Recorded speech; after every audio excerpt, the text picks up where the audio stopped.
This is Jen. Hello, Jen. I'll be quiet. Is it okay if I introduce you now? Please. All right. Welcome everyone to the Research Brown Bag.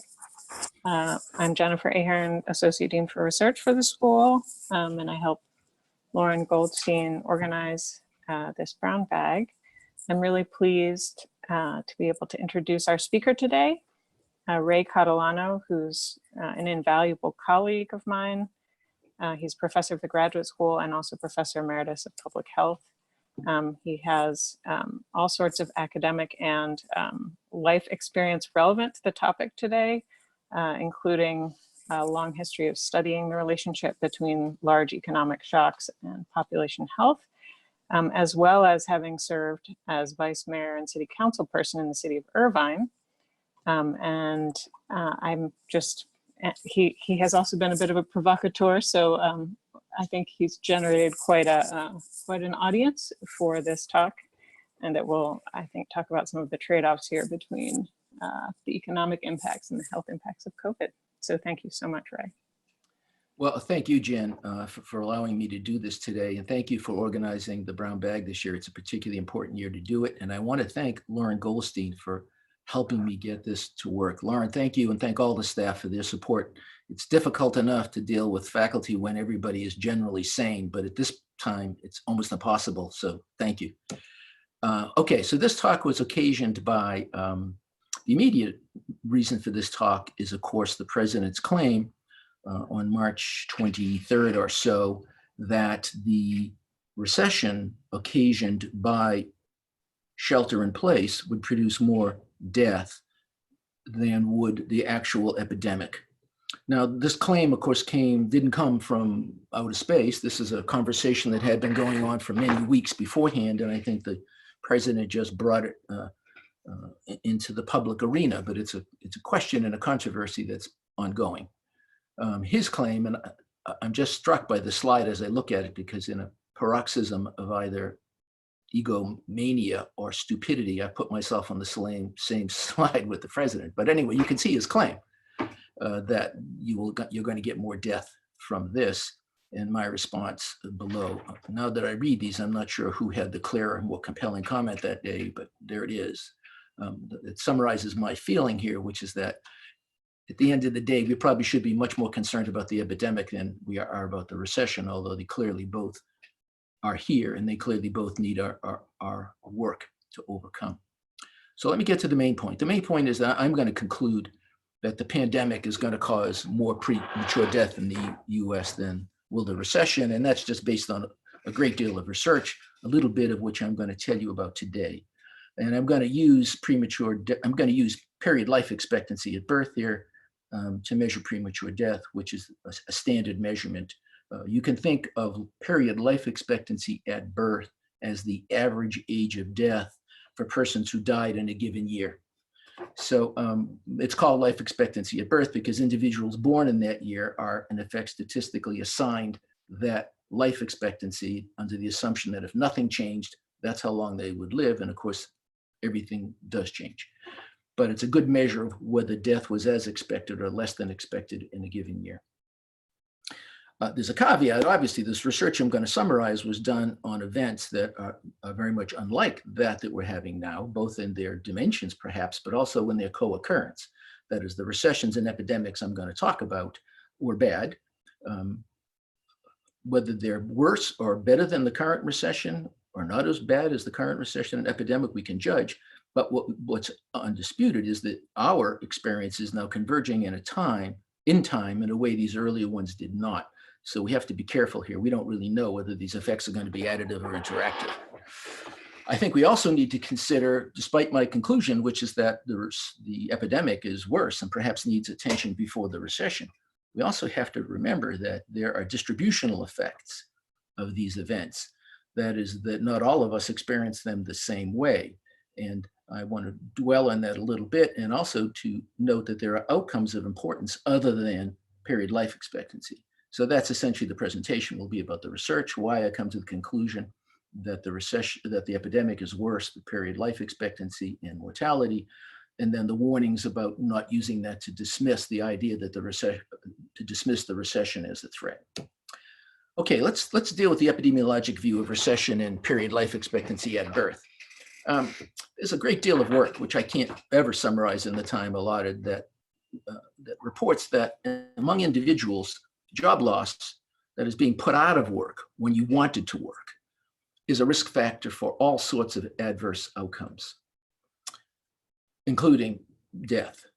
However, there's considerable controversy over which way that works. Is it because individuals who are chronically ill, who are in, have episodic illness, whether they're more or less competent in the labor force and therefore more likely to be unemployed? Or is it because persons who are otherwise healthy, when they get unemployed, become ill? And there's good research to show that both of these mechanisms are at work. It works both ways. And so the question for epidemiologists traditionally has been, well, at a given time and at a given place, which of these mechanisms is accounting for the correlation that's observed? That led epidemiologists to ask an interesting, or to use an interesting methodological design called the instrumental variable design. So you're looking for a time period when persons losing jobs more than likely lost them for reasons unrelated to their personal characteristics. And so if these persons didn't lose jobs because of their health, if they then became less healthy, you might be able to have some leverage on the direction of causation. And so looking at recessions under the instrumental variable design presumably gave you that leeway. Oh, these people losing jobs now are losing them for reasons that are unrelated to their health, because health doesn't cause recessions. And therefore, that's a good design. Now, today we sit here and think, when I just said health doesn't cause recessions, we're sitting at a time where we're experiencing a recession that was brought on by population health. So you can see that the historical assumption about using the recession as an instrumental variable may not have been as logical as we once thought, but that's how the research got done. However, when the research got done, what it found was, yeah, when the recession occurs, health morbidity does increase, particularly psychological morbidity, that is, mental health problems increase, but not necessarily death. And in fact, for the persons who get sicker, for whom morbidity goes up, there is apparently another fraction of the population for which morbidity goes down. And that doesn't surprise economists who commented on this work, because they know that recessions aren't like hurricanes. They don't come from nature. They come from decisions made by individuals and by policymakers. So many recessions are, in fact, attempts, for example, to reduce inflation. And so we know that they're going to be victims of the recession, but the argument goes they would be victims of the circumstance that we're changing with the recession. So you have a net effects problem. And what I mean by that is that there are mechanisms. For example, there are income effects. And so when recessions occur, we have less money to spend, and the argument goes we spend less of it on drugs and alcohol or gasoline or whatever that leads to risk-taking. And so we have fewer outcomes of those risks. It's also the case that we have fewer hazards. Hazards primarily, the classic, of course, is the tired worker. So the fatigued and tired workers in a workplace, and so he or she gets injured, but also creates risk for other workers. And drivers who are stressed and tired create risks for themselves and others. And so when the economy slows down, you get fewer of those accidents. There are also inhibition effects. The argument goes when the economy slows down and people are getting laid off, individuals who exhibit behaviors which are risky tend to control those more because they know that they're being observed. And if you exhibit that kind of behavior, you're more likely to get laid off because the employer doesn't want you to be absent because of your illness. And so people tend to constrain their risks. So for all those reasons, the argument goes that when the recession sets in, some people actually get healthier and die less frequently, whereas other people get sicker and die more frequently. And so the logical question arises, what's the net effect of these countervailing mechanisms? Now, that was an academic question until now. Because of the president's comment and because of the president's reflecting a conversation going on, the net effect question of this recession becomes important. Because in theory, we'll have some net effect estimated for the epidemic, and we'll have some net effect estimated for the recession, and we can compare those two net effects. Well, there is a great deal of research into the net effects of recessions and epidemics on life expectancy at birth, that is premature death. I'm going to just dwell on the most obvious questions because research, because there's been much, but it all is reflected and converges with what I'm going to tell you about two big epidemics and two big economic events. So what I'm going to do is we're going to look at the flu epidemic of 1819, and the flu epidemic of 2015 in the EU, and period life expectancy among females and males. And then we're going to look at, or I'm going to show you, the association between two deep recessions in period life expectancy among females and males, and that's the Great Depression of 1930 to 37 and the Great Recession of 2008-10. So let me first show you some graphs, just raw data. This is from a paper that Andrew Neumer, Tim Bruckner, and I did. Andrew and Tim were students here at Berkeley. They're off now in their own careers and doing quite well, but this is a paper we did together. And what this graph shows is life expectancy for females in 11 European countries from 1878 to 1937. The reason this paper focused on Europe because OECD wanted the paper for Europe, and they have very good data early and we don't, although I'm going to come back to some of our data. Okay, so what does this show? This blue line is the mean of the 11 countries for each of the years from 1878 to 1937.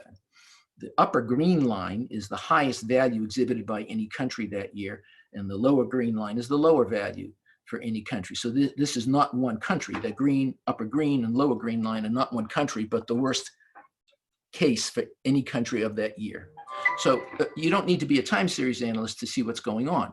This is 1918, and you can see life expectancy among females for these countries dropped dramatically. This is the Great Recession, excuse me, the Great Depression, and you can see the effect, if this is an effect, the association, if there is one here, is very small.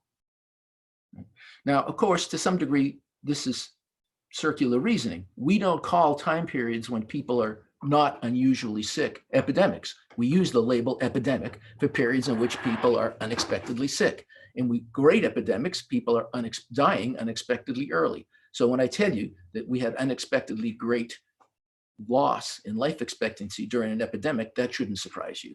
Okay? But it's this comparison that is important. Here are the same chart, but this is for males, and you can see the effect of the epidemic. The flu epidemic of 1819 had greater breadth and depth for males, not so much for the Great Depression, but certainly the relative scale here is of the same order of magnitude as it was for females. Now, the trouble with these charts is while they're informative, and I think they're perfectly good to make inference from, for the kind of inference we're after, they assume that this blue line is the expected value for any year. You don't need to be a gambler to see that that's not true, that if I said to you, tell me what this value is going to be here, knowing what all these other values were, and if you're right, I'll give you a reward. Well, you wouldn't guess the mean of all these previous years, you'd guess the extension of this pattern, right? Because the expected value is not the mean when the observations are not independent, and therefore you have to control for autocorrelation. So I'm going to show you the results from that paper in which we went to great lengths to use Granger, Wiener, and Box and Jenkins methods to arrive at an expected value of these life expectancies under the assumption, under the counterfactual, that the epidemic or the Great Depression didn't occur. And just to get to the bottom here, because we don't have a lot of time, there are a series of lines you should look at. This line is the line for males and females. This is the effect, presumably, or the association with the 1918 influenza epidemic. And these 4 or 5 lines here are the association with the Great Depression. And these parameters, not to worry about, these are the Box-Jenkins parameters which control for the underlying autocorrelation. And while we could go through these country at a time, it's important to note that all of them show decreases, rather large decreases in life expectancy at birth for the Great Influenza epidemic. Some of them greater than others. You know, Denmark, I have them here because they're always the exception. You know, Denmark, Danes are the happiest people in the world. They're rational. Nothing is ever wrong in Denmark. And as you can see, neither the influenza nor the depression affected them. I'll bet you they drank a lot more, though. We'll come back to that. So anyway, there you go. You can see that in these countries, all these countries, there's a much more dramatic effect of the influenza epidemic than the Great Depression. And it's true for the 5 other countries as well. So without dwelling on that, you can, for the purposes of our conversation, stipulate that the Great Depression had a relatively small effect on period life expectancy at birth compared to the epidemic of 1918. That's probably not surprising to anyone. What is more surprising is that it's hard to find any effect of the Great Depression on any of these 11 countries. Let me repeat that. You can't find any consistent effect of the Great Depression on life expectancy at birth for any of these countries. All right, let me show you a similar analysis done for the United States. So these data are less dependable than the European data, and they've been subjected to a similar analysis. They've been subjected to something called the Lee-Carter method, which is, yes, R. Ron Lee here at Berkeley. At the base of them, it's similar to a Box-Jenkins method. They both are Markov chain elaborations, and they arrive at expectations in time based upon patterns in history and upon sizes of subgroups.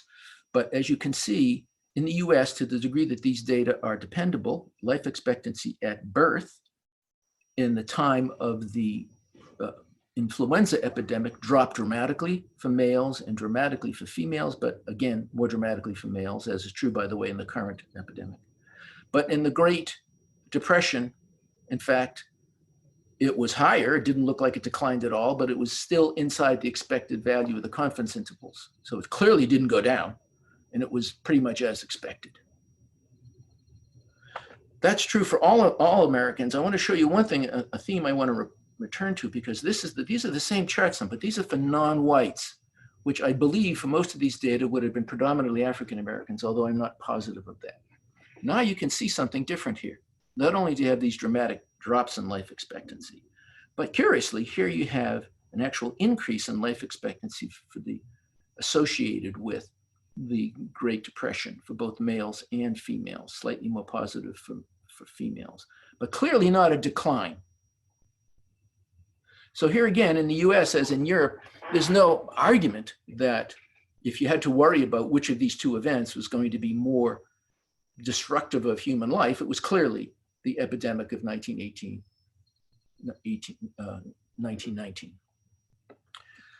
Okay, now I want to shift time. I want to shift the comparison. Now I'm going to show you a comparison between two other epidemics and economic events. We're going to talk about the Great Recession of 2008 and the flu epidemic of 2015. Well, some of you might say, I didn't even know there was a flu epidemic in 2015, but in fact, it was a relatively bad, the worst flu epidemic we've seen in recent decades, and especially in Western Europe, less so here in North America. And what I'm going to argue is that if you study these data, which we don't have time to study, but just so I'll describe to you what they are, what you would infer at the end is that the Great Recession, as bad as we lived through it, unlike the Great Depression, we thought it was terrible. But in fact, the effect of the Great Recession on period life expectancy was 0 in the developed world, or close to it, right? Whereas the flu, where we knew it occurred, was still fairly dramatic. And so here's period life expectancy at birth. This is the expected value of that. That is dependent upon a Box-Jenkins and a Granger-Wiener analysis. These are the values you would expect, and these are the values we actually observed. And then if these values were different at a level that was significant after adjusting for the multiple measurement and a few other details, I will have noted it here. That is different. You wouldn't expect it with a 99% confidence interval. It's these numbers you'll see and not the difference between these two. It's adjusted for this other phenomenon. But as you can see, for example, here in France, yes, the flu did lose up to 6 months per person who died. And you might think, well, what the hell's 5 months? But over all the people who died, that's a lot of life years, right? And if you look at what's happened during the Great Recession, there is no significant effect. You should also be noting the general size of these life expectancies, just to keep that stored.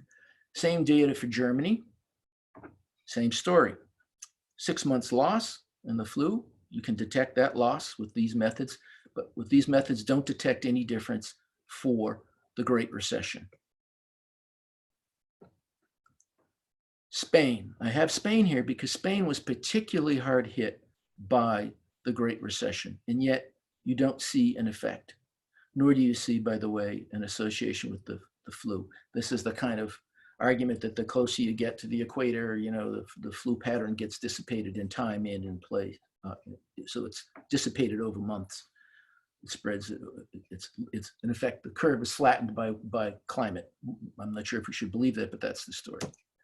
Greece is here because we know Greece, of all the countries in Europe, it was the most adversely affected, and not because of the original recession, but because of the austerity program that was put into effect after the recession to compensate for their debt problem. And so this difference in 2012, well after the Great Recession was over, this difference is attributed to the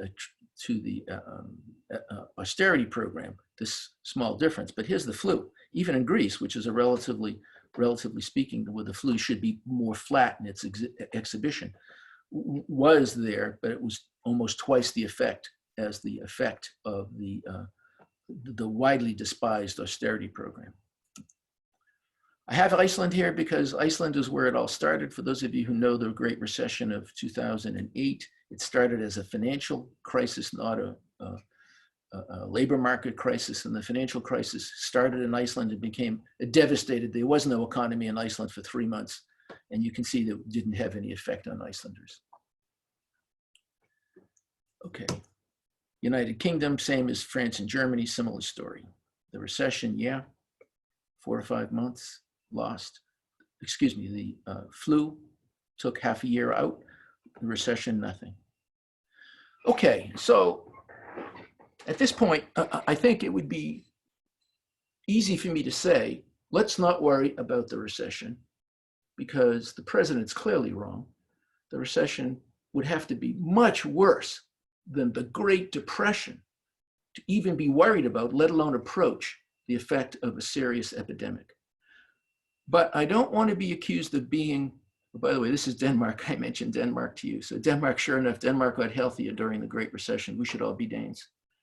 But the point being, there's nothing here to lead you to believe that the Great Recession produced adversity in Denmark in terms of life expectancy. Here's the USA. By the way, just for your information, this difference here, which for us is dramatic, but not really statistically significant, but given our own history, the drop from 2014 to 2015 was actually the reason that we had the demography group called the seminar for which these slides were prepared, because we were worried, what's going on in the US in 2015? Well, it turns out, well, we don't really know, but it turns out that the loss in the United States was not the same as in Europe. In Europe, the deaths were primarily among older persons and were flu related.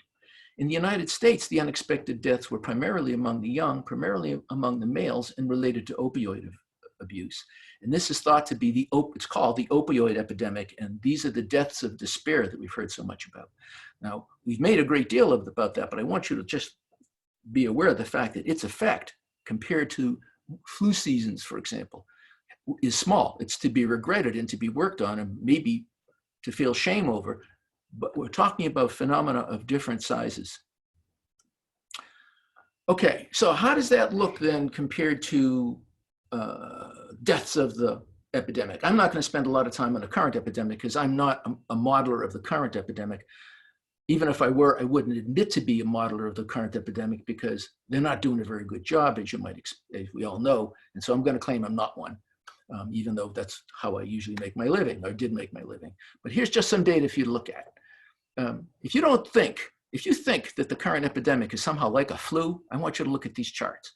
So these are not exactly the same as the chart I showed you earlier. So these are the months in a year. And these are for the years 2001 and 2020 in France. The French are pretty good at visualizing data.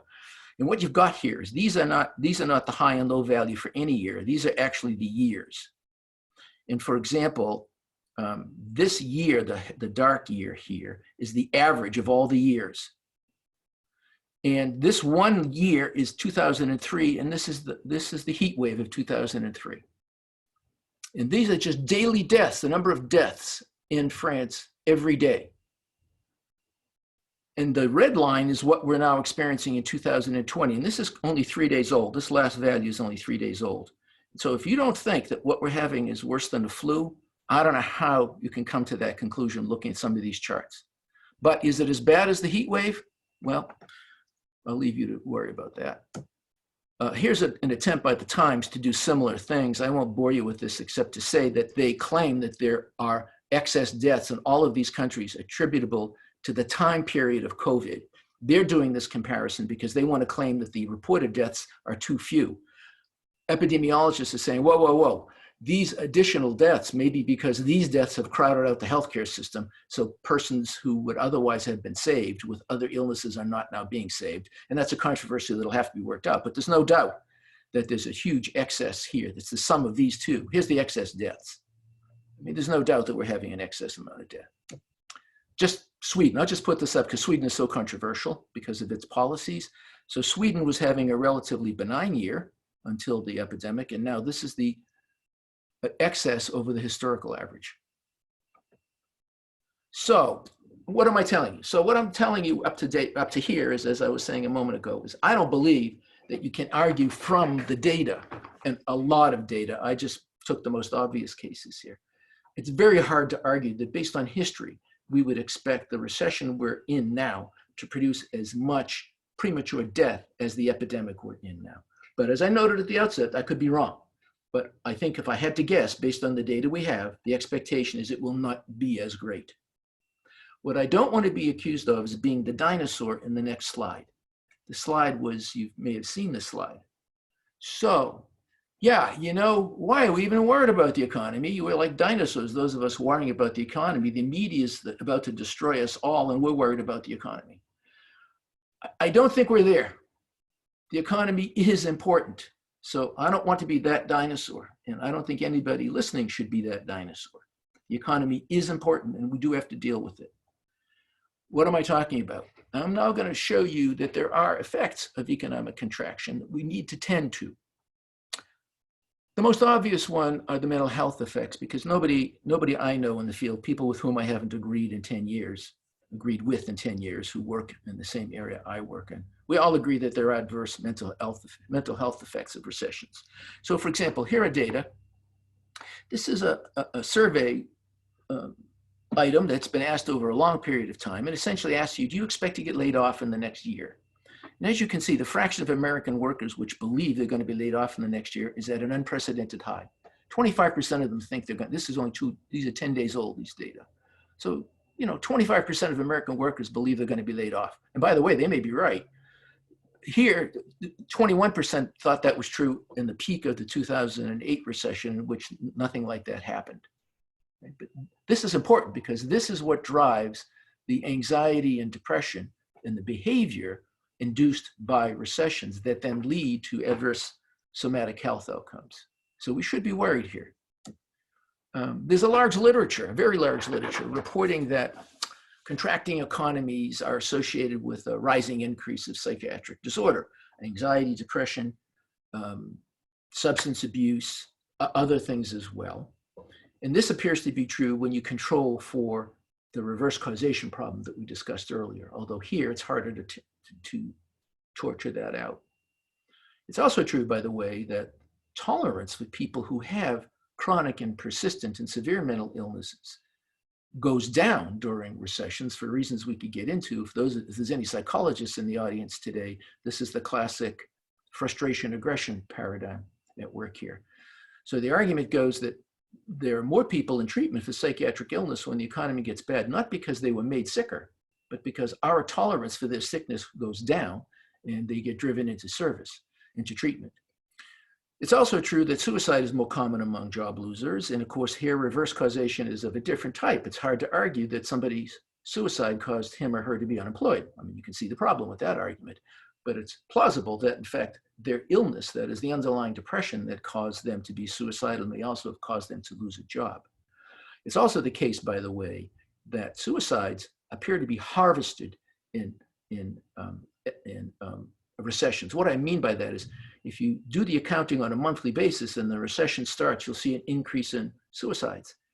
If you do the accounting over 6 months or a year, that doesn't appear to be an increase, because what's happening is that these suicides that, so the argument goes, would have occurred anyway, got drawn up in time and sort of accumulated around this particular bad event, but they would have occurred because of some other bad event peculiar to the individual or perhaps common in the population, but that we're harvesting suicides. I'm not sure if I believe that, even though one of the papers that reports this is my own.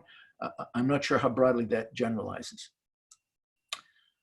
But, okay, so yes, I do want you to be aware that recessions have adverse mental health effects that need to be accounted, that need to be worried about.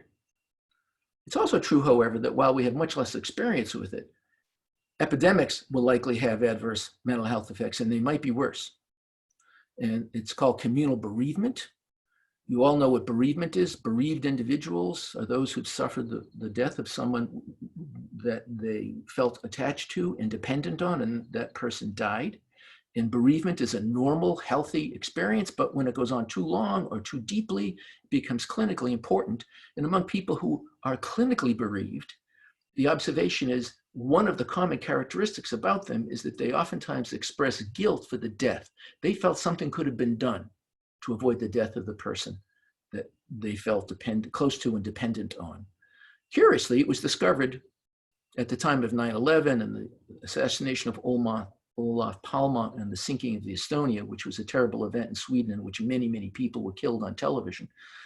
There was a ferry was sinking and they couldn't get to the ferry, and they had helicopters, news helicopters, and they couldn't get to the people, and there they are drowning on TV.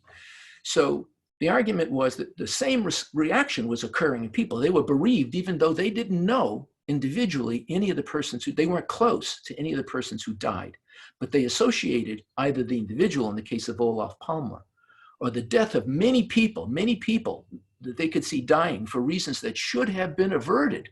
This could have been averted.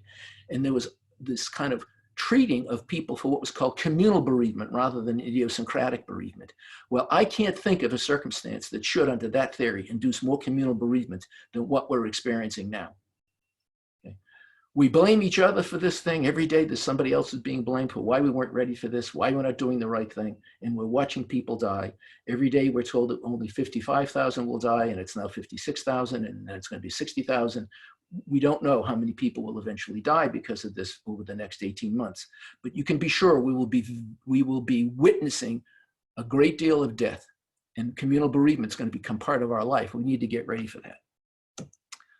I think as important, and I think important because my colleagues at the School of Public Health at Berkeley are those leading this work. There are distributional effects of these events. That is, by the very logic I started this presentation with, we know some people are going to suffer, but we know others are not, and so that the net effect is small or zero. But that doesn't mean we shouldn't be concerned about those people who are adversely affected, because we know who they're going to be. History tells us who they're going to be. So in recessions, we know that, for example, the less well-skilled labor persons in the labor force, and shamefully, minorities in the labor force, for whatever reasons, will suffer greatly, relatively greatly. And that will affect premature death for those persons. I'm going to tell you about one extreme form of premature death because this is the work I do.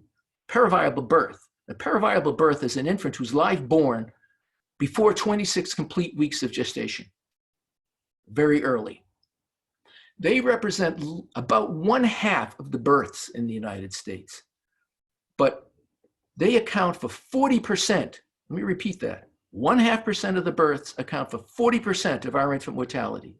And when an infant dies, the effect on our life expectancy at birth is much more dramatic than when a 75 or an 80-year-old dies. Now, these paraviable infants also account for 20% of the billed obstetric costs in hospitals. 20% of the bills for birthing in the United States are caused by 1/2% of the births in these paraviable births. And note that in 2016, African-American women gave birth to about 14.5% of the live births in the United States. But those infants included 1/3 of the paraviable births. A lot of theories about why, but one thing we do know is that women whose stress response has been activated are more likely to have very early birth. And so what I'm going to show you here is this is the relationship in this paper that's in submission that we're reporting. This is the odds ratio of African-American paraviable births to non-Hispanic white paraviable births, African-American unemployment. And these are the deviates. These are the values different from expected. So we've controlled for the expectation, right? So for example, down here, African-American unemployment at this extreme, it was in this particular month, it was 1% higher than you would expect. In this month, it was 1.5% lower. And this is the unexpected difference from the relative risk of paraviable birth among African Americans compared to non-Hispanic whites. And you don't need to be a statistician to see what's going on here. As African American unemployment gets increasingly above what you'd expect, the disparity between paraviable births becomes larger. So we know African Americans are going to suffer disproportionately. However, that's the recession. However, the epidemic's also going to affect those same people, right? You all know what's going on. We see what's going on with this recession. It's affecting those people who cannot do what many of us can do to shelter themselves from this phenomenon. They either have underlying causes that makes them at greater risk of being seriously ill or dying from this epidemic, or they can't shelter themselves from the virus. But it's disproportionately affecting minorities. In New York, you would see it with African Americans. In the Bay Area, we're seeing it with Hispanics. So let's not forget the double jeopardy problem. What's happening? In the reopening of the United States, as we call it, and it's a reasonable thing to worry about. How do we reopen? Because we need to reopen. What's going to happen? Well, what's going to happen is that those persons who are in those jobs which are essential, not because they're highly paid, but because they're doing something the rest of us don't want to do that are important, those persons are disproportionately minority. They're going to go back to their exposures before the rest of us. And if you have similarly low skilled, but you're not in an essential job, you're in a non-essential job, you're laid off. So in those communities, in those minority communities, you get a disproportionate number of young working age persons who are now working in the riskiest jobs, and they're going to get the most exposure. And those who aren't in those risky jobs are going to be laid off, and they're going to have the worst effects of the recession. And that's going to happen in the same communities. So now we need to worry, are these effects additive or are these effects multiplicative? And that's what my colleagues here in the School of Public Health are working on. All right, let me just finish up because I'm taking too much time. Conclusions. We have both a recession and an epidemic. I mean, let's not kid ourselves. We can't opt for one or the other. They're here. I think we've got the talent and the resources to fight both. However, to fight either one, let alone both, you need to have an organized effort. You need to know what you're doing. And among that need for an effort is we need to have a narrative. What is the narrative? What is the story we can tell each other of how we're going to deal with the epidemic? Because until we all believe there's something we're doing, that if we just do as we've been requested, if we all do our jobs, we will deal with this epidemic. Because if we don't have that narrative, what we're going to have is a lot of people out there seeing vulnerable people die every day on our way to the presumed mythical herd immunity. We're going to have to live with that until we have a vaccine that we then have had for many months to reduce the killing. We're going to have to live with that observation month after month after month. And we better have a story to convince people we know what we're doing, because if we don't, we're going to have the anxiety and the confusion and the risk aversion that we now have. And I don't care if you've got the smartest economist in the world. Every policy I know, and I started as an economist, to undo recessions.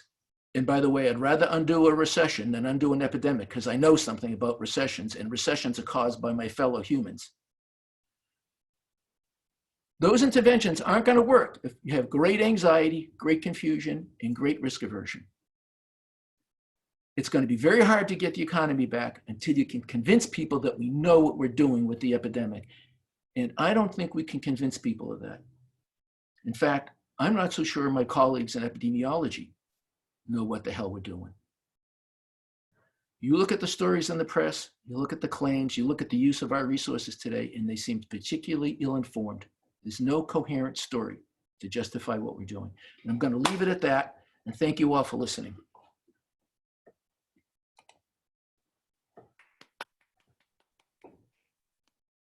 Thank you so much, Ray, for that excellent presentation. I'd like to open it up to questions. So if people either want to raise their hand or type a question in the chat box, who would like to go first? Let me see if there are any hands raised. This is Barbara. I have my hand raised. I don't know. Okay. Yeah, great. Go ahead, Barbara. Ray, thank you for another fabulous talk. I miss hearing your perspective. It was very enlightening. I want to ask kind of two questions. One, I really appreciate the focus on mortality, but I'm always more concerned about morbidity, or, you know, and you talked about mental health, but are there findings about kind of quality of life or morbidity that kind of track the same outcomes with greater dips during an epidemic and less of a dip or no association during a recession? And then the second question is, why would we expect a multiplicative or an additive effect of an epidemic prior to immediately following a recession, when you just showed that the recession really doesn't convey much of a risk for at least mortality? And if the most vulnerable people with regards to health have now died during an epidemic, why would you expect an additive or a multiplicative association? I would assume that there'd be no real mortality effect of the recession. Yeah, I perhaps put it badly. So I think you asked two questions. Is there research on morbidity rather than mortality? Actually, the vast majority of the research on the effects of economic climates on health are on various morbidities. And that's not surprising, because we don't usually study the people who benefit from economic contraction, for example. We usually study the people who are adversely affected, because that's our charge. Now, Right. Economists don't have that charge. They can study more broadly. But the answer is yes, there's much research on that. And I think what you'll discover in that research is that the individual level research suggests that people who have severe economic adversity, they lose jobs, they lose income, they have difficulty paying their bills, they predictably will suffer greater morbidity. But you'll find other people who, in fact, suffer less during these contractions, or depending upon which way the economy is going. And there's great controversy over the net effect on morbidity. Where there's no controversy or less controversy is around mental health and around self-destructive behavior and suicidal ideation. Thank God that's a rare behavior, so studying it is, more difficult. So yes, there is that. And then your second question was, why do I worry about an interactive effect if it doesn't seem to be a main effect of the recession? I see the recession as a kind of potentiating phenomenon, because it creates in our minds ideas of how I'm going to contend with my illness, or my friend's illness, or my wife's illness, or my child's illness. And so when those things do occur, how well prepared I am for those is going to be affected by, I believe, my sort of priming for that event. And I believe the status of the economy, as with other things, primes me for how to deal with those cues. Whether that's going to produce a net worse effect or net better effect there are arguments for both effects. But I don't think we can dismiss. You and I know every time you do an interaction test, you have two main effects in an interaction. The main effects are oftentimes not significant, and the interaction effect is. So I think that could happen here. Thank you, Ray. Steph has a question, and then there's two questions in the chat box we'll get to after Steph. Thanks, Lauren. Ray, I think that was just fabulous, and I'm very grateful. At the very end, you said, of course, we choice between session. Steph, I'm sorry, but you seem to have Fortunately, when the president talks about,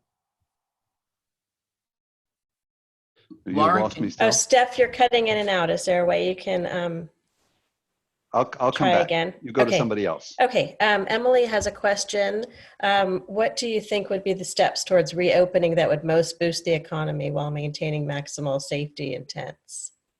I was Sorry, afraid sorry, that just to say there was a typo there in terms of avoiding the resurgence. So yeah, which pieces Oh. can we reopen that would give the biggest bang for the buck but be safest? Yeah. Yeah, thanks, Emily. Now I know which Emily that is. Yes. And I was Sorry. afraid that question was going to get asked. I don't know the answer to that.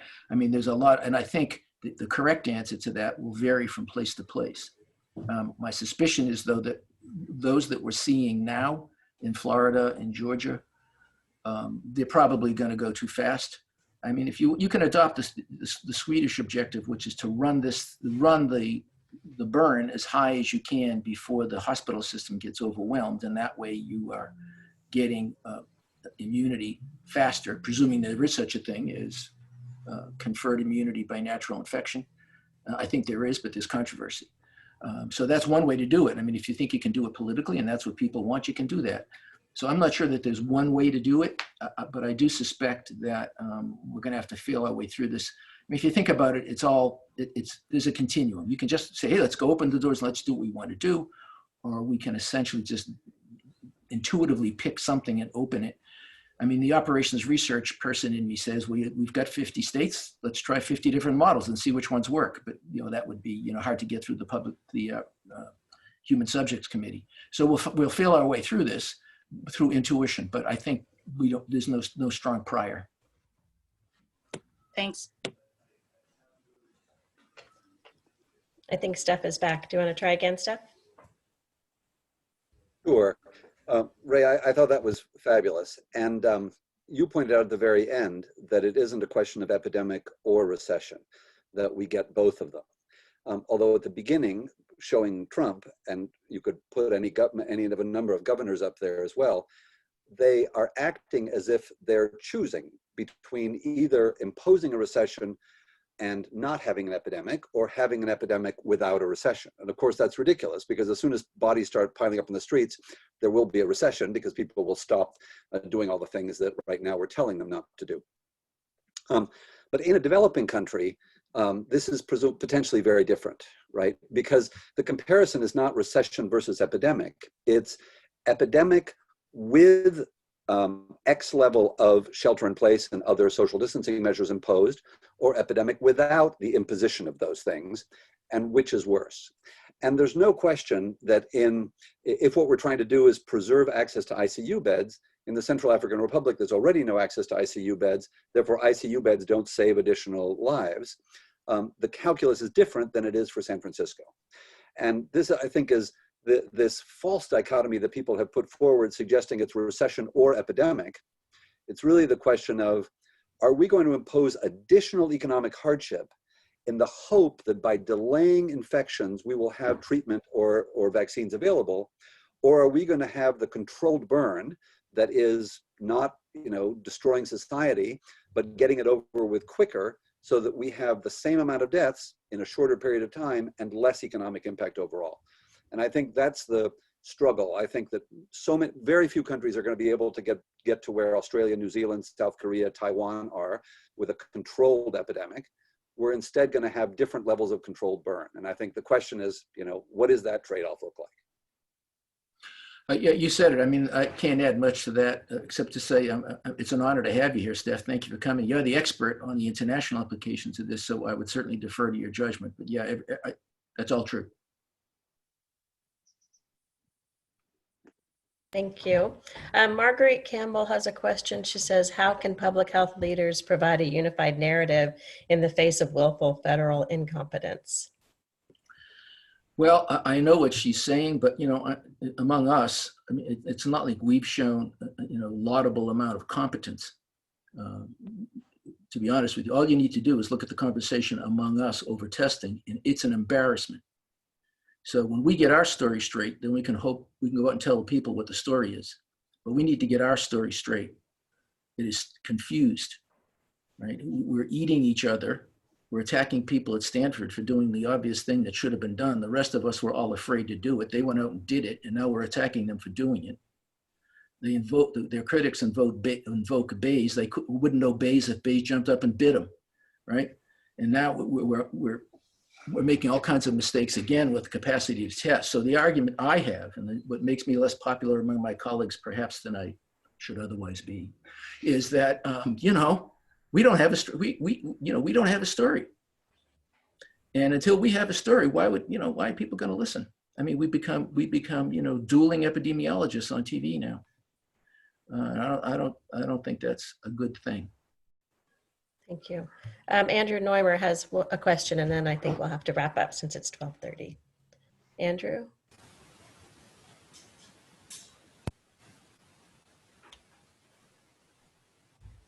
Oh, it says you're talking, but I can't hear you.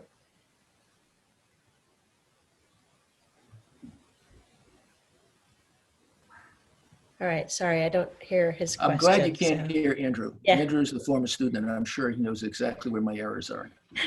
Okay. All right, well, I think we've reached time, so thank you very much for the really insightful presentation. We really appreciate your time. Thank you all. And insights. Thank so you all very much. Yep. Take care, Bravo, everybody. bravo. Bravo. Take care. Be well. Bye-bye. Thank you, Ray. Bye-bye. Thank you, Ray. That was excellent. That's Thank you. excellent.